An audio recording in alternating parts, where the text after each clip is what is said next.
These are three government acts that systematically stripped silver from American money and transferred billions of dollars in wealth from ordinary citizens to financial elites. In 1873, Congress quietly removed the silver dollar from circulation. In 1965, President Johnson promised your silver coins would never disappear, then watched them vanish within months. And in 1968, the government set a final deadline to exchange your silver certificates for actual silver, ending 90 years of guaranteed redemption.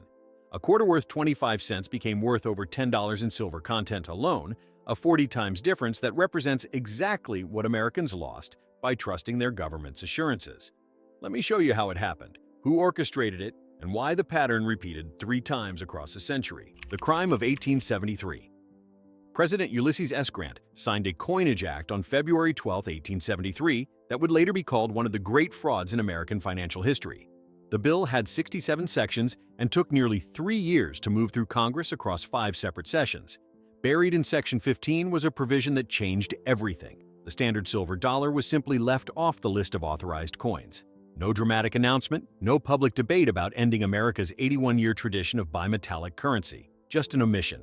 John J. Knox, Deputy Comptroller of the Currency, drafted the legislation in January 1870. He worked with Henry Richard Linderman, former Philadelphia Mint Director, who would conveniently become the first director of the Bureau of the Mint in 1873, the year his own bill took effect. Senator John Sherman of Ohio, chairman of the Senate Finance Committee, guided it through Congress and knew exactly what he was doing. Section 14 made the gold dollar the unit of value, while Section 15 authorized silver half dollars, quarters, and dimes, but conspicuously excluded the standard silver dollar. Section 17 prohibited minting any coins not specifically listed. And here's the kicker. Silver's legal tender status was capped at just $5, effectively making it worthless for large transactions. The Senate passed the bill 36-14 on January 10, 1871, and the House passed it 110-13 on May 27, 1872. Congressman Samuel Hooper stated the quiet part out loud on the House floor on April 9, 1872, saying this bill would place the United States on the gold standard. Yet somehow, Representative William D. Kelly, who actually introduced the bill in the House, claimed 6 years later in 1878 that he was ignorant of the fact it would demonetize the silver dollar. The bill became law on February 12, 1873, with an effective date of April 1, 1873, and that same year the Panic of 1873 began, triggering what's called the Long Depression. Contemporary estimates placed unemployment at 25%, and here's what made it devastating for ordinary Americans. Persistent deflation throughout the 1870s and 1890s increased the real value of debts. Think about what that means for a farmer who borrowed money to buy land. You have to repay that loan in dollars that are becoming more valuable every year. Your crops sell for less, your labor is worth less, but your debt stays the same and actually gets harder to pay because each dollar is worth more. Farmers lost their land by the thousands. The gold-to-silver ratio told the story. In 1873, it stood at 15.9 to 1, but by 1894, it had doubled to 32 to 1. Silver had crashed. Years passed before the full impact became clear, and when it did, the outrage was enormous.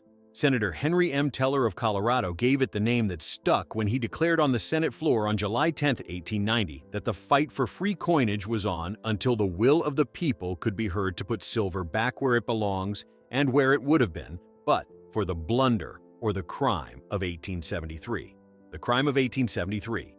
Representative Richard P. Bland of Missouri, known as Silver Dick, took it further on August 5, 1876, calling the act a fraud because its title gave no clue to the real intent, and the record showed it was stealthily passed without reconsideration and without debate. And here's where it gets interesting. Senator William Morris Stewart of Nevada actually voted for the act in 1873, but later called it a crime 7 times in a single speech in 1889. Now here's the question everyone asked. Was it a conspiracy? A popular theory circulated that a British financier named Ernest Sade bribed Congress with £100,000. That theory is debunked. Sade was actually an ardent bimetallist who strongly objected to American demonetization of silver. But historian Walter T.K. Nugent documented in 1968 that Sherman, Linderman, Knox, and Treasury Secretary George Boutwell cooperated to push a coinage bill that included the demonetization of silver. And he concluded it was inconceivable that they were not aware of their actions. Even economist Milton Friedman wrote in 1990 that what is not open to question is that the standard silver dollar was omitted from the list of coins to be minted intentionally, in full knowledge of the likely consequences. Boutwell himself admitted in his memoirs that in 1873 he had come to believe it was wise for every nation to recognize, establish, and maintain the gold standard. Hence it was that he determined to abandon the idea of a double standard. They knew exactly what they were doing. The political backlash produced 3 attempts to restore silver. The Bland-Allison Act of 1878 required Treasury to purchase $2 to $4 million of silver monthly, and the Sherman Silver Purchase Act of 1890 mandated 4.5 million ounces monthly. Both were repealed after the Panic of 1893. William Jennings. Bryan made it the defining issue of his presidential campaign and delivered his famous Cross of Gold speech on July 9, 1896, declaring that "you shall not press down upon the brow of labor this crown of thorns, and you shall not crucify mankind upon a cross of gold." He lost to McKinley in November 1896, and on March 14, 1900, the Gold Standard Act officially and permanently established the gold standard. Silver had lost, but the story was far from over. The Coinage Act of 1965. Fast forward to the 1960s, when Americans were still using silver coins, dimes and quarters, and half dollars that were 90% silver. They'd been using them since 1792. Nobody questioned it. It was just what money was. But behind the scenes, a crisis was brewing. Look at these numbers. In 1958, the U.S. Mint used 38 million troy ounces of silver for coins. By 1963, that jumped to 111.5 million ounces, and in 1964, the record year, 202.5 million ounces. Meanwhile, worldwide silver consumption more than doubled between 1958 and 1965, while production increased only about 15%. In 1963 alone, the gap between production and consumption reached 209 million ounces, nearly equal to the total world production of 210 million ounces. Treasury's silver stockpile peaked at 2.1 billion troy ounces in 1958, but by 1965 they projected it would run out completely by 1968 without drastic action. The critical price threshold was 1.38 per ounce, and above that price, the silver in the coins was worth more than the face value of the coins themselves. A coin shortage began in late 1959, and by 1963, the Federal Reserve was rationing coins. Federal Reserve Chairman William McChesney Martin described it as a chronic serious coin shortage in April 1964, and an estimated $460 million in coins had been pulled from circulation by 1964. Senator A. Willis Robertson of Virginia introduced Senate Bill 2080 on June 3, 1965. It passed the Senate 74-9 on June 24, passed the House 255-151 on July 14, and on July 23, 1965, at 11:21 a.m. in the White House Rose Garden, President Lyndon B. Johnson signed the Coinage Act of 1965. Dimes went from 90% silver to zero, replaced with copper-nickel-clad coins with a pure copper core. Quarters got the same treatment, and half dollars went from 90% silver to 40% silver, keeping that reduced silver content until 1970. When President Nixon signed legislation eliminating all silver from half dollars on December 31, 1970. People nicknamed the new coins Johnson sandwiches because you could see the copper core in the middle. Dollar coins were banned from production for 5 years, until 1970. Treasury Secretary Henry H. Fowler led the research that concluded the nation could not continue silver coinage, and Eva Adams, the 30th Mint Director, and only the second woman in that role, oversaw implementation. She added approximately 100 new coin presses, removed mint marks from 1965 to 1967 coins to discourage collector hoarding, and planned the new Philadelphia Mint that would open in August 1969. Opposition came from western mining states. Representative Walter S. Bering of Nevada declared he would rather eat with chopsticks than take the silver out of our coinage. Representative H.R. Gross of Iowa sarcastically suggested returning to wampum, and Representative Compton Furish White of Idaho displayed a chart showing debasement of the Roman denarius as a historical precedent for what happens when governments debase their currency. But here's where the story gets really interesting, and where the government's promises fall apart. At the signing ceremony, President Johnson made a direct promise to the American people. "Some have asked whether our silver coins will disappear," he said, and the answer is very definitely no. Our present silver coins won't disappear, and they won't even become rarities, and we estimate that there are now 12 billion, I repeat, more than 12 billion silver dimes and quarters and half dollars that are now outstanding. He continued with this warning: "If anybody has any idea of hoarding our silver coins, let me say this. Treasury has a lot of silver on hand, and it can be, and it will be used to keep the price of silver in line with its value in our present silver coin. There will be no profit in holding them out of circulation for the value of their silver content. Don't hoard them," he said. "They won't become rare," he said. "There will be no profit in keeping them," he said. Reality proved the exact opposite. There's an economic principle called Gresham's law. Bad money drives out good money. When you have two types of currency with the same face value but different intrinsic values, people hoard the valuable one and spend the worthless one. And that's exactly what happened. The last 90% silver coins bore the 1964 date but continued production into 1966. The last silver quarters were struck in January 1966, the last silver dimes in February 1966, and the last silver Kennedy halves in April 1966. First-clad quarters were struck on August 23, 1965, released on November 1, 1965, and approximately 230 million were distributed in the first week. On June 14, 1967, less than 2 years after Johnson's promise, Treasury stopped maintaining the 1.29 per ounce silver price. Silver coins vanished from circulation as hoarding accelerated. In May 1967, Treasury prohibited melting and exporting silver coins, trying to keep them in circulation. But the ban was lifted in March 1969 because by then it was already too late. The silver coins were gone. Let's talk about what those coins are worth today. With silver trading at around $56 per ounce as of December 2025, a pre-1965 dime contains 0.07238 ounces of silver, and that's about $4.05 in melt value, 40.5 times its face value. A pre-1965 quarter contains 0.1808 ounces, and that's about $10.1340 times face value. A pre-1965 half dollar contains 0.36 ounces, and that's about 2025, 40.5 times face value. Those 1965 to 1970 Kennedy halves with 40% silver contain 0.1479 ounces, worth about $8.28, 16.5 times face value. Pre-1965 coins, what collectors call junk silver, trade at 10 to 20% premiums over melt value and remain popular among precious metals investors.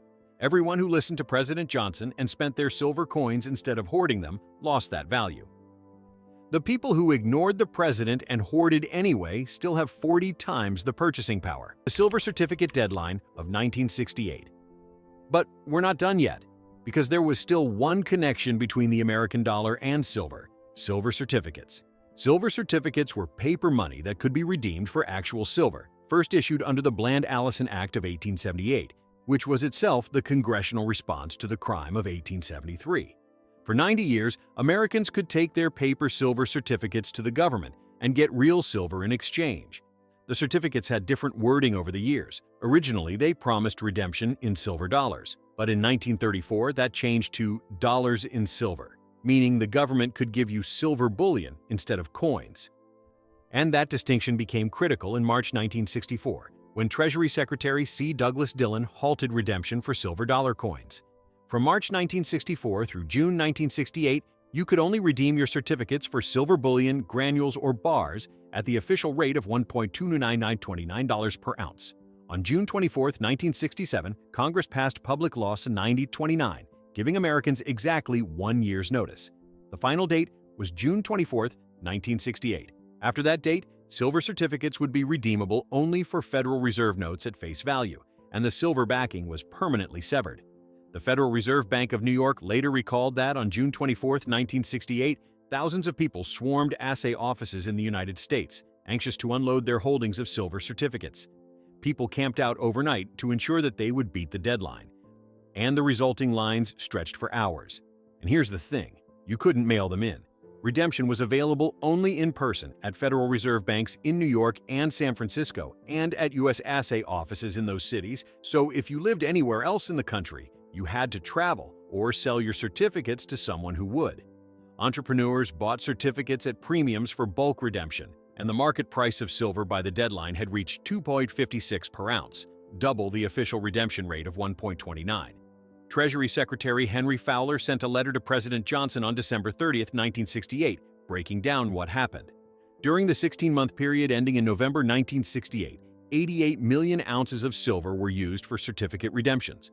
On June 24, 1968, the deadline day, 165 million ounces were transferred to the Defense Department's National Defense Strategic Stockpile. As of November 30, 1968, 246 million ounces remained in Treasury. And that was it. The last connection between American currency and precious metals was severed. Now you might be wondering about 1974, since that's one of the dates in this video's title. There was no major silver legislation in 1974, and the silver certificate redemption deadline was 1968. But 1974 does matter for precious metals, just not silver. On August 14, 1974, President Ford signed Public Law 93-373, which permitted Americans to purchase, hold, sell, or otherwise deal with gold effective December 31, 1974. This repealed Franklin Roosevelt's Executive Order 6102 from 1933 that had banned private gold ownership. So 1974 was when Americans got their gold back, 41 years after FDR confiscated it. But silver? That door closed in 1968. Silver certificates remain legal tender at face value, and you can technically spend them as regular currency or exchange them at banks for Federal Reserve notes. But you cannot redeem them for any precious metal. Common 1935 and 1957 series certificates in circulated condition bring $3 to $6, and uncirculated examples reach $12 to $20. Rare issues command substantial premiums. An 1896 Educational Series $1 note can reach $4,500. An 1886 $5 grant note brings $10,000 to $50,000, and the 1899 Black Eagle $1 note realizes $1,200 to $1,800 uncirculated. But their value is purely as collectibles, and the promise printed on them, the promise of redemption in silver, that promise is dead. The pattern 3 times across 95 years, the government removed silver from American money, and 3 times the pattern was the same. In 1873, it was a technical bill with buried provisions that passed without most congressmen understanding what they were voting for. The architects knew, John J. Knox knew, Henry Linderman knew, Senator John Sherman knew, Treasury Secretary George Boutwell knew, and Milton Friedman confirmed they acted intentionally, in full knowledge of the likely consequences. But the bill attracted almost no newspaper coverage and passed 110 to 13 without even being read. In 1965, President Johnson stood in the Rose Garden and promised Americans their silver coins would never disappear, would never become rare, and there would be no profit in holding them. Within 2 years, Treasury abandoned the silver price peg. Within 3 years, the coins had vanished from circulation, and Gresham's Law proved stronger than presidential promises. In 1968, the government set a final deadline with 1 year's notice, required in-person redemption in only 2 cities, and ended 90 years of guaranteed silver redemption the day before market silver prices were double the official rate. Each time, wealth transferred from ordinary Americans who trusted government statements to those who understood what was actually happening. Debtors lost to creditors, Western mining states lost to Eastern financial interests, and people who saved their money in the form the government told them to save it lost to speculators who ignored official assurances. The economic evidence supports neither pure conspiracy theory nor innocent incompetence, but something in between, a combination of genuine economic pressures, deliberate policy choices, and systematic deception about the consequences. Silver reached an all-time high of $56.72 per ounce on November 28, 2025, breaking the 1980 record set during the Hunt brothers' attempt to corner the silver market. That pre-1965 quarter in your grandfather's drawer? It's not worth 25 cents. At current prices, it's worth over $10 in silver content alone, 40 times what the government said it would be worth when President Johnson told Americans not to hoard them. The original Coinage Act of 1792, the one that established the U.S. Mint and defined American money, prescribed the death penalty for debasing coins. The 1965 Coinage Act superseded it. These are the 3 times Americans were robbed of their silver: February 12, 1873, July 23, 1965, and June 24, 1968. The dates are different, but the story is the same: technical changes, official reassurances, and wealth transfers from those who believed their government to those who didn't. See you on the next one.